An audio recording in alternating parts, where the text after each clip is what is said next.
সালটা ২০১৯। এমন এক ভয়ঙ্কর ঘটনা ঘটে যেখানে লক্ষ লক্ষ মানুষ প্রাণ হারায়, অনেক পশু পাখিরাও মারা যায়, আর পুরো পৃথিবীর পরিবেশ সম্পূর্ণরূপেই বদলে যায়।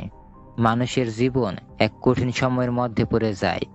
জলবায়ুর এমন আমূল পরিবর্তন দেখে মানুষ হতচকিত হয়ে যায়।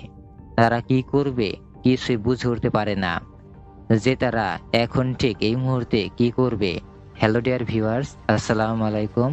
আমি রাকিব হোসাইন, তোমরা দেখছো মুভি গল্প রিসোল্ট। মুভির শুরুতেই আমরা একটা স্পেস স্টেশন দেখতে পাই। তারপর আমাদেরকে পৃথিবী দেখানো হয়। এই ভয়ঙ্কর কঠিন পরিস্থিতি থেকে বেরিয়ে আসতে বিশ্বের শাসকরা একত্রিত হয় এবং তারা ঠিক করে যে সবাই মিলে এই বিপদের মোকাবেলা করবে। এই জন্য তারা বিশেষ বিজ্ঞানীদের এবং কিছু গুরুত্বপূর্ণ ব্যক্তিদের নিয়ে একটি বিশেষ টিম গঠন করে। এই টিমের লিডার একটি মিটিং ডেকে সিদ্ধান্ত নেন যে পৃথিবীতে যে কোনো রকমের জলবায়ু পরিবর্তন বা প্রাকৃতিক দুর্যোগ আগে ভাগে শনাক্ত ও নিয়ন্ত্রণ করা হবে, যাতে মানবজাতি এ থেকে নিরাপদে থাকতে পারে।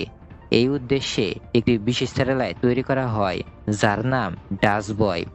এই স্যাটেলাইটের সবচেয়ে বিশেষ বৈশিষ্ট্য হলো এটি শুধু পৃথিবীর আবহাওয়া পর্যবেক্ষণ করে না, বরং সেটিকে নিয়ন্ত্রণ করেও বিপদ সম্পূর্ণরূপে ধ্বংস করতে সক্ষম। অর্থাৎ এর মাধ্যমে পৃথিবীতে আর কোনো ভূমিকম্প, ঝড়, অতিরিক্ত গরম বা শীতের মতো প্রাকৃতিক বিপর্যয় ঘটবে না। সবকিছুই স্বাভাবিক হয়ে যাবে, ঠিক আগের মতোই। স্যাটেলাইটটি মহাকাশে পাঠানো হয়। প্রথম পরীক্ষায় এটি সাংহাই শহরের দিকে আসা এক ভয়ঙ্কর ঘূর্ণিঝড়কে সম্পূর্ণরূপে নিয়ন্ত্রণ করে ধ্বংস করে দেয়। এতে সবাই খুশি হয়, কিন্তু যুক্তরাষ্ট্রের সরকারের কমিটি এই ঘটনার জন্য জ্যাকের ওপর রাগ করতে থাকে, কারণ সে তাদের অনুমতি ছাড়াই স্যাটেলাইটটি অন করে দিয়েছে। এই ঘটনার কারণেই আমেরিকার সরকার জ্যাকের কাছ থেকে স্যাটেলাইটের সম্পূর্ণ অধিকার চাইতে শুরু করে। আসলে এই স্যাটেলাইটের অনেকটা নির্মাতা ছিলেন জ্যাক নিজেই।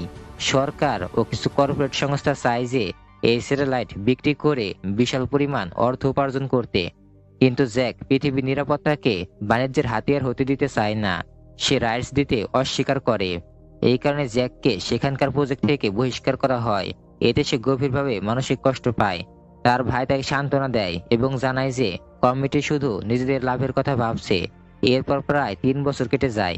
এই সময়ের মধ্যে পৃথিবীতে কোনো বড় ধরনের প্রাকৃতিক বিপর্যয় ঘটেনি, কিন্তু ৩ বছর পর আফগানিস্তানের মরুভূমিতে অদ্ভুত এক ঘটনা ঘটে, যেখানে তাপমাত্রা সব সময় খুবই বেশি থাকে। সেখানে হঠাৎই প্রযুক্তিগত সমস্যার কারণে অস্বাভাবিকভাবে কিছু ঘটতে থাকে, যার কারণে সেখানে প্রচন্ড পরিমাণে ঠান্ডা পড়ে যায় এবং সবাই বরফে পরিণত হয়ে যায়। সেইখানে আসে সেনাবাহিনী।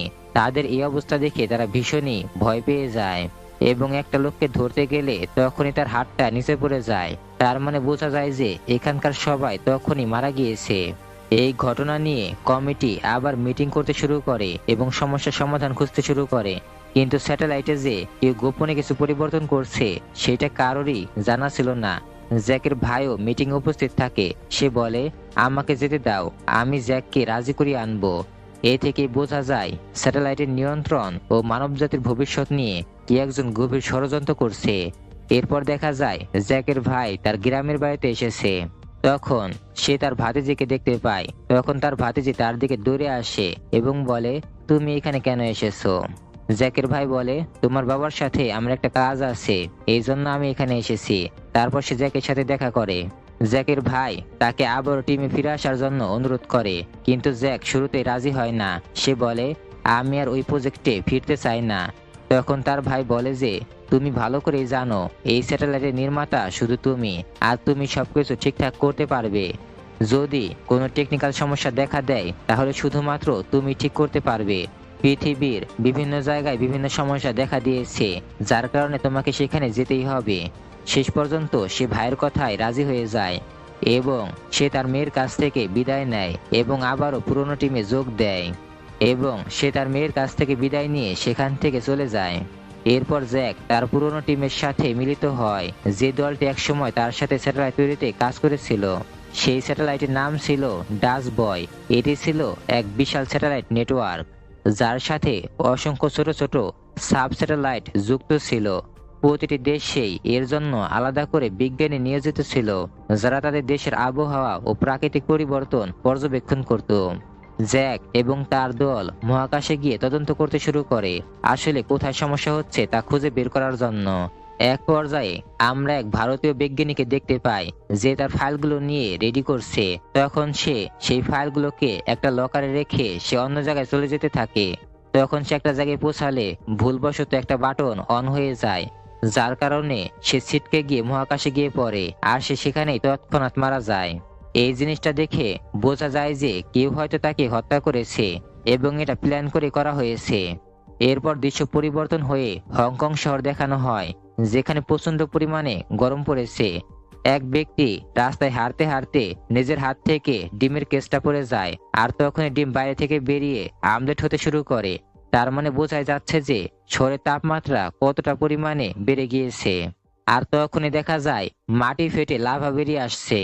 এই দৃশ্য দেখে সেই লোকটি তৎক্ষণাৎ গাড়িতে উঠে বসে এবং গাড়িটি নিয়ে সেখান থেকে দ্রুত পালিয়ে চলে যায়।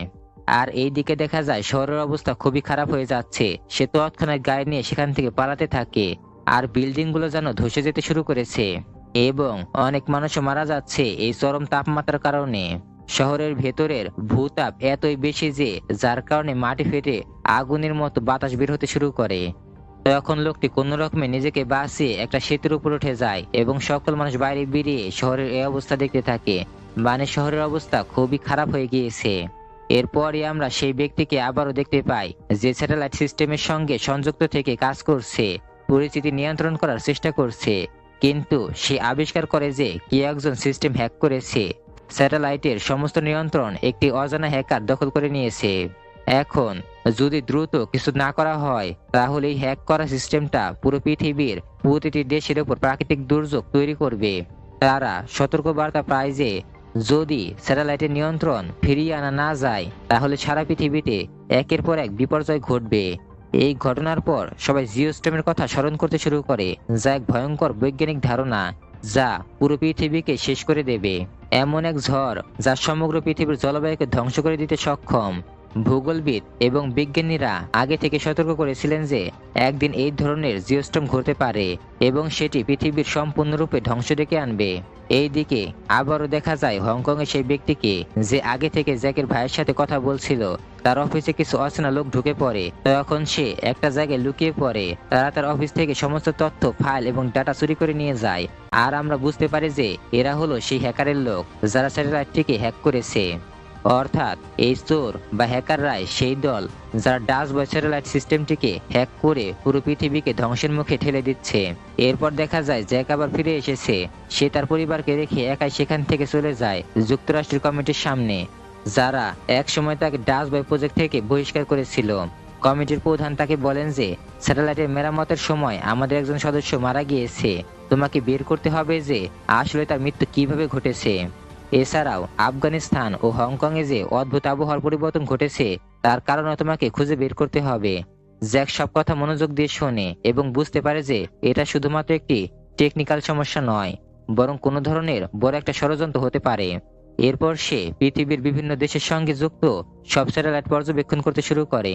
প্রথমে সব স্যাটেলাইট ঠিকঠাক মতো কাজ করছে বলে মনে হয়, কিন্তু ধীরে ধীরে সে একটি অস্বাভাবিক বিষয় খুঁজে পায়।